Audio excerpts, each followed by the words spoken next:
Well, good morning, everybody, and welcome to another episode of 100 Yards of Football.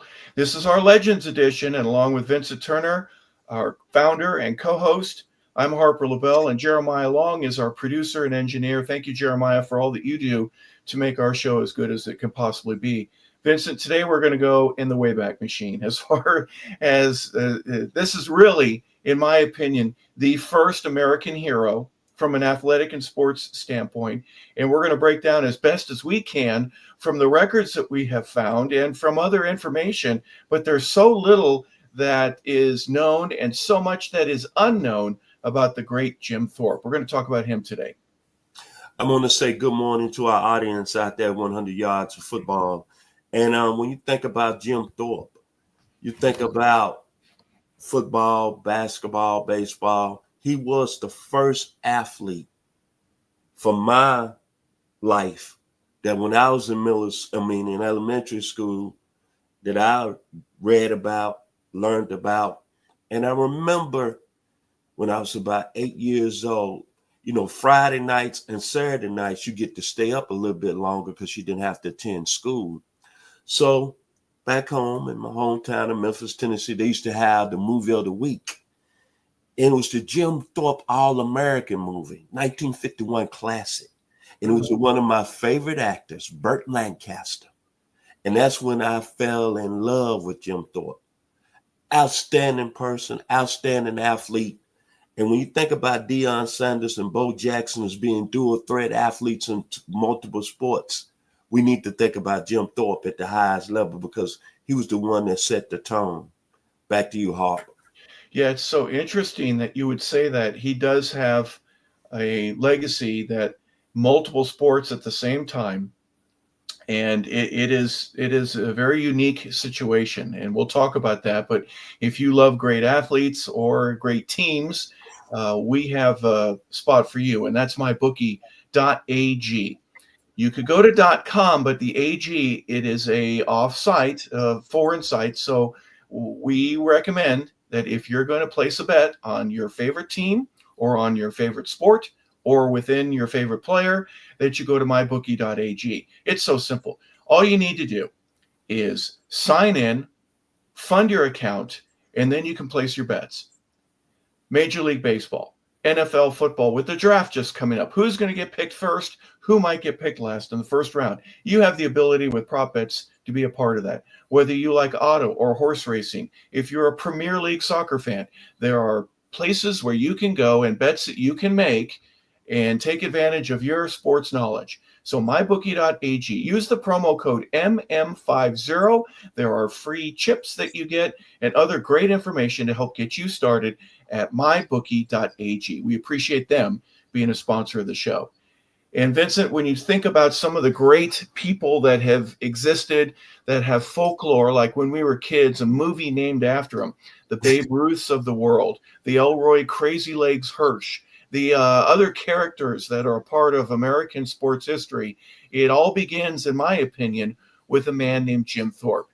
James Francis Thorpe, or if you want to look at his baptismal name, is Jacobus Franciscus Thorpe. He was raised as a Catholic, and there's a lot of controversy about Jim in terms of, I don't know if he was born on May 22nd, 1887, on March 28th, 1887, Jim had written in an article to the Shawnee Star News that he was born on May 28th, 1888, a year later. So we don't know. But we do know his father's name was Hiram. He was a Sac and Fox Nation Indian, and he was also part Irish. His mother's name was Charlotte. She was a Potawatomi Nation's resident there, and he was raised as a Sauk, as a Sauk on the Indian Reserve. Takawaki is the name of the origin that he had from there, and Watohuk is the name that he was given, the Indian name, American Indian.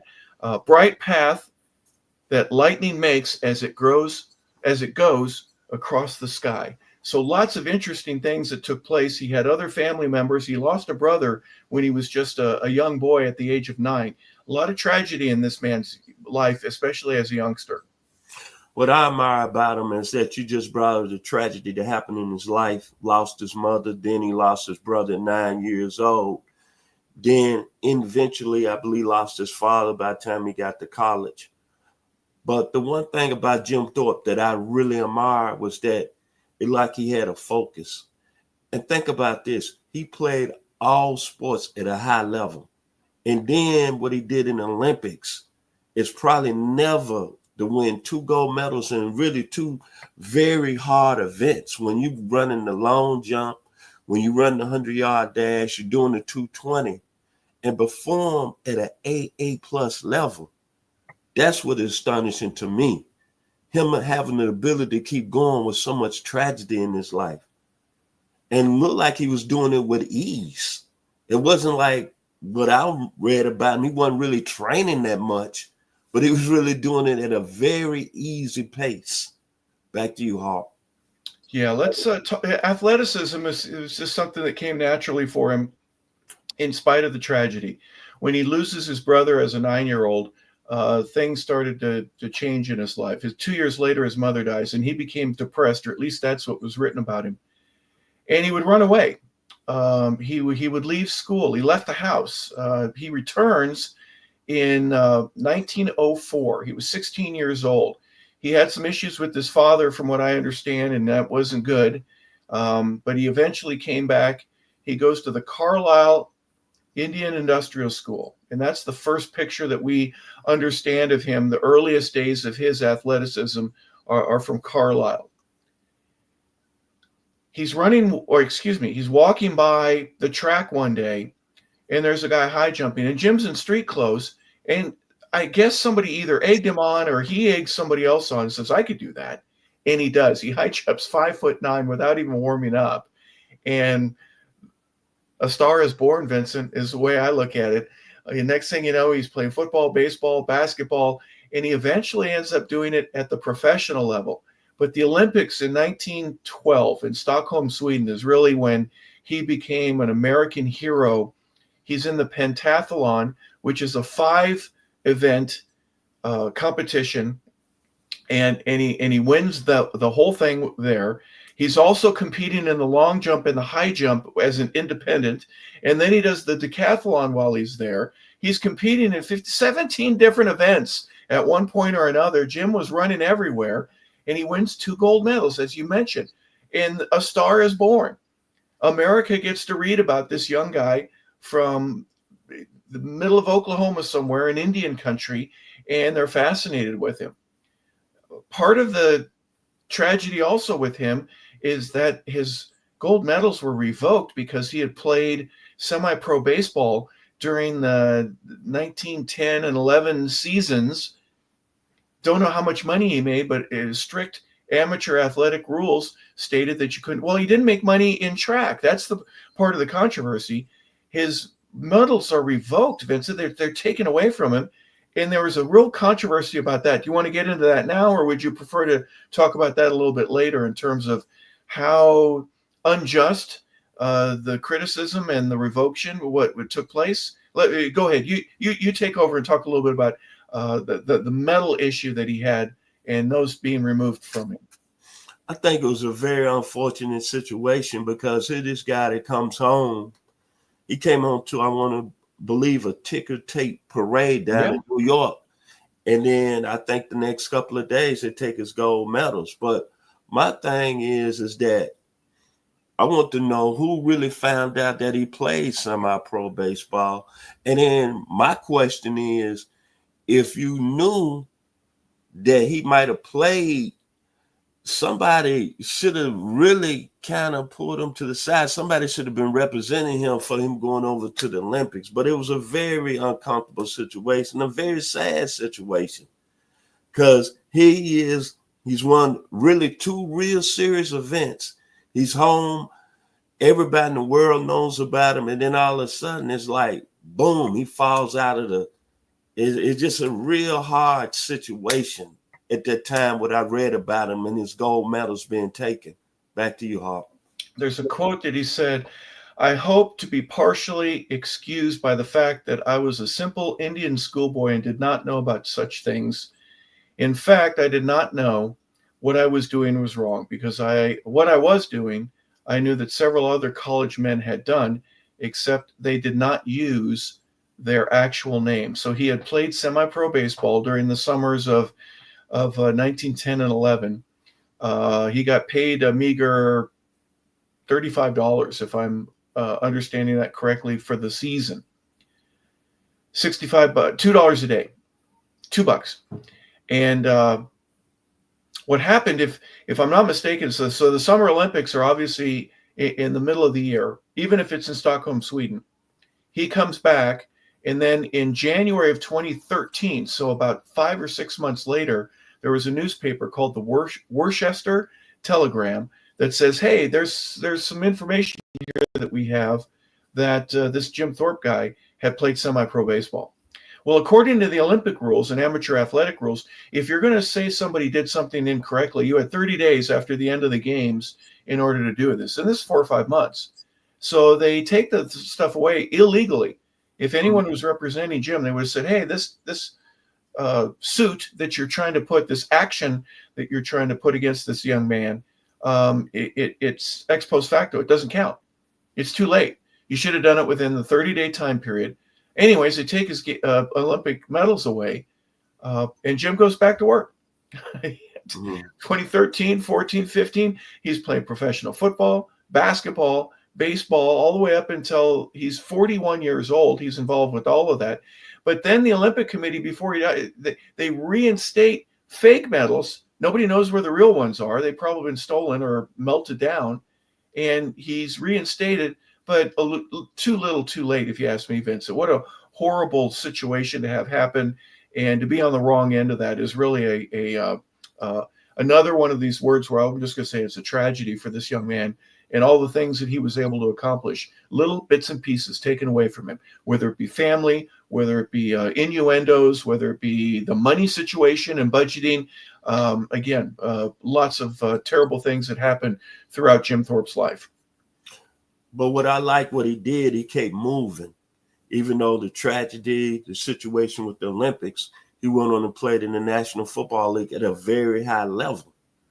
And back during that time, when you look at people in general, there was a lot of tragedy because we weren't really advanced in areas of medical. And if you got sick or something happened, then there was a possibility you would lose loved ones. But with him, he just kept moving. And what I really found astonishing was when he went and played in the National Football League with the Canton Bulldogs. Back to you, Harp. Yeah, that's an interesting thing that took place. He got paid about $250 a game, which is tremendous money for back in those days. He signed with the Canton Bulldogs. He played with the Pine Valley, the Pros. That was another team in 1913. He had a nice little stay there with the Bulldogs. In 1920, they were still in the American Professional Football Association, which later became the National Football League. So there was a transition that was taking place. And again, we're talking about 130 or 40 years ago. So all kinds of different things that were a part of early leagues and recognition with professional teams that were moving around. They're all chasing a dollar. They're all trying to establish themselves. But really, all of professional sports was in its infancy back in those days. Back in 1910, the Yankee Stadium didn't even exist. But there was a Yankees, there was a Giants, there were the Canton Bulldogs. There were all kinds of different teams that were available, and Jim seemed to be a part of all of them. One thing, Black, when we look at, and I'm going to start with the National Football League, he was really the face of that league. And think about this. He was so, I want to say, put up there on a high level, not based on his ability. We know the speed, the strength, agility, all that was A+. But think about it. He became the first president of the National Football League in 1920. And George Papa Hallis, we all know who he is, the owner of the Chicago Bears, another, they want to say, original founder of the National Football League, said that Jim Thorpe, not only was he a great athlete, not only was he a great football player, but also he was a guy that could represent and take the league to farther levels. And now we look at the National Football League now. But Mr. Hallis also said that really I seem kind of funny and very strange. He said, let me tell you about Jim Thorpe as a player, as a defensive back. He hit me one time, and it felt like that I was hit by a 4x4 plywood. That came from Mr. Hallis. And Mr. Hallis said that not only that he was an outstanding player on the field, he was an outstanding guy as far as leading this league in the new century.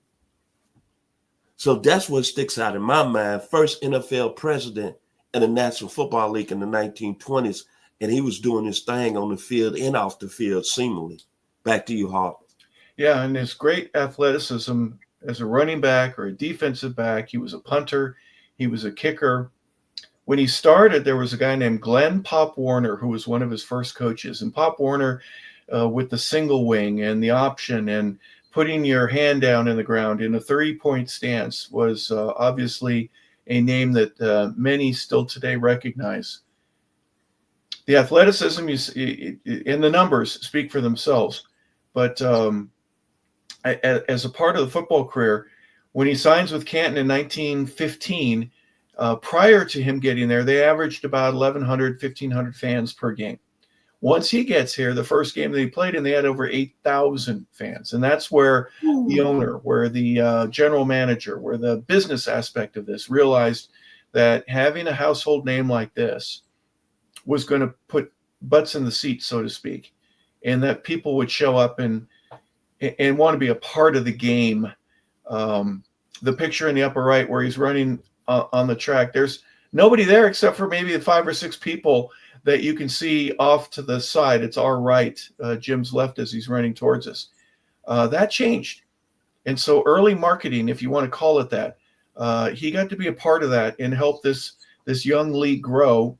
And if George Papa Bear Hallis says that not only could he hit me like getting swatted with a 2x4, but from a business perspective, he didn't run the league, but he tried to help make it better and understood in the relationship that you need to have with a contract and people and how you put all this together to where the fans want to come out. I think he was a pretty savvy guy in terms of trying to make that happen and letting people, quote unquote, take advantage of the situation in his name and including that so that there'd be more money for everybody. When you always have to have that one person, or you have to say, I always go back to a music cliche. The front man, like a Robert Plant in Led Zeppelin, or Sly Stone and Sly Family Stone, they have to be the guys that's out front. And the reason because of that, they're talented and they can draw the people. That's what Jim Thorpe was back in the early 1912s, 1916, 1917, 1919. People don't realize this, and I understand why the National Football League named him the president, because he won 3 championships back then. But most of all, there was a guy that played football at a high level. In baseball, hit 3 home runs in 3 different parts of the park that day in one game. Then it was a guy that went to the Olympics and dominated in 2 sports. And that's why we have to say that he was the world's greatest athlete back then, because everything he touched turned to gold. And I can understand that. And when we look at it, we're looking at it right now as him being the world's greatest athlete of what he accomplished on the field. But you got to think about this. What would the National Football be at today if it wasn't for Jim Thorpe? Will we be looking at baseball, the MLB, differently? It wasn't because of Jim Thorpe. And especially in track and field, and I'm going to take this to my grave. He went to Carlisle College really to run track and field. And it's good that you brought up Glenn Pop Warner. I don't want to go back. But he didn't even play football. He had to beg Coach Warner, could I play? Because Coach Warner was so scared that he was going to get hurt playing it. He went out, he allowed him to play, and the first 3 carries in that wing tee, Jim Thorpe took that to the house. 75 yards, 80 yards, 80 yards. And Pop Warner said, okay, I got to start not only in track and field, I got to start on the football field. I'm not going to argue with you no more, Jim. Thank you. Back to you, Harp. No kidding. Yeah, his ability to do just about anything. The baseball aspect, let's talk about that just for a minute, even though this is a football show. In 1913, he ends up, he's playing baseball. He was with the St. Louis Browns, but then he goes to the Giants, the New York Giants. And he could have, he could have signed with the St. Louis Browns. They wanted him badly, but he decided to go to the New York Giants. And they make it to the World Series in 1913. He picked the right team in terms for him because the teams that he ended up going with had great success, regardless of with him being there or not. But because he was there, they got to be even that much better. One of the things that baseball was trying to do across the world was to grow.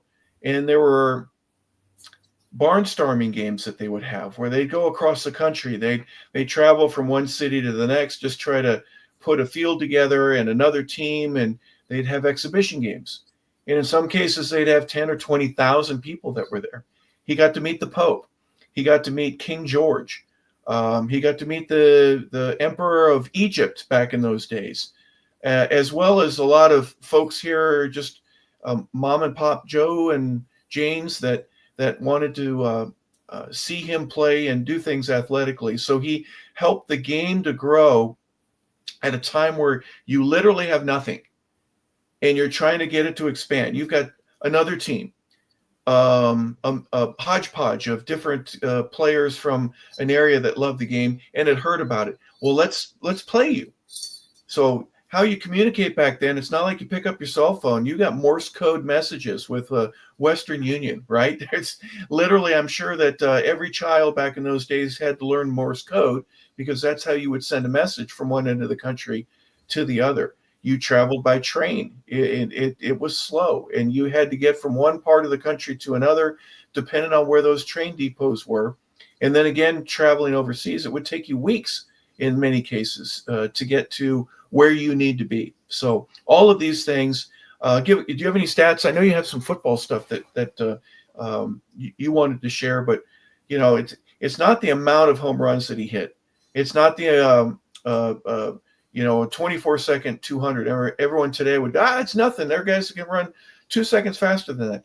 No one was doing it back in those days. So you got to understand that as well. But talk a little bit about some of the personal accomplishments that he had there while he was on the field. Carlisle, 1912. I found it very outstanding that he put up numbers like that back in 1912, 25 touchdowns.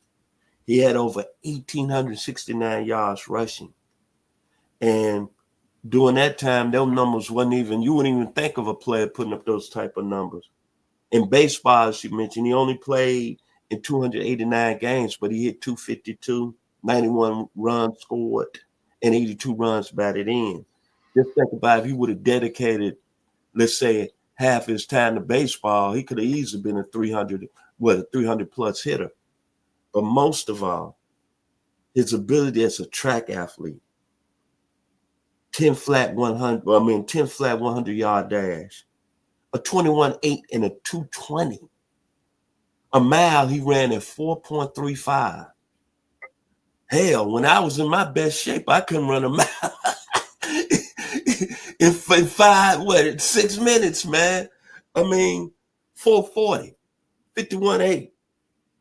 880, 1.57. This, we talking about a guy that clearly, I understand, said he was at that time the world's greatest athlete. But just think about this, Hawk. If he would have just said, okay, let me put track and field to a side, let me put baseball to a side, and he would have dedicated all his time to football, or he dedicated all his time to baseball, and he played a little basketball for a year. What can you say, man? I know we don't really look at Jim Thorpe as being that type of athlete because the time we in now is 100 years? But there's a guy that was 6'1", 190. And I think if you put him in what's happening today with the training regimen we have, I think he would have been a pretty good athlete in these days and times. the vision, the accuracy, the touch, the delivery, the arm strength. And he also played quarterback too. And he also could kick too. Man, I want to say I was just taken away at some of the accomplishments he did. Yeah, what couldn't he do? I think that's probably the motto behind it. If there's anything that you would like to see him do, he probably could throw darts right and left-handed and still hit the bullseye within the first 3 darts that you deliver and throw. For him to finish 7th in the Olympics in the high jump and 9th in the long jump while he's doing these other events, those are just separate, independent. He just decided to do it. Even though he was a pentathlete and he was the only representative of the U.S. for the decathlon, and he wins them both. And he's doing all this stuff in one day, at least for the pentathlon, one single day. In the decathlon, at least the way I understand it today, there's 2 days. You do 5 events on day 1, and then you do the other 5 on the second day. And he doesn't win every single one of them, but he wins enough of them or places and finishes second. He broke the points record, and that was taken away from him. So obviously the Olympics proved to the rest of the world that this guy is as good at anything that we put out there, and he's incredibly competitive. You mentioned the speed, you mentioned the athleticism and the power, the determination, what he had in between his ears. I think he was a ferocious fighter for wanting to win because of all the things that happened in his life. You'll lose my brother when I'm 9 years old, my mother when I'm 11, my father when I'm 16. I've got nothing. I'm not saying that disrespectfully, but his roots were upended on numerous occasions. And for him to be as good as he is and put the focus on sports and being good at it and being able to make a little bit of money here and there. One of the other tragedies is that he ends up dying penniless or pretty close to that. Yes, he did have some bouts with alcoholism. I don't know enough about that to know if that was the specific cause for the downfall of his health. He was only 65 years old when he passed away, but married 3 times, a total of 8 children that he had sired, but not the greatest of personal lives outside of the field. A champion on the field, but a guy that outside had inner demons and some problems that obviously caught up to him by the mid-1950s. Well, my final words about Jim Thorpe is very simple. When it came to competing, he competed at the highest level in anything he did back then. And what, like you said, Harp, what could he do? What couldn't he do? But when I think about Jim Thorpe tonight and I go to bed, there's one thing I'm going to say about him. It's a great movie.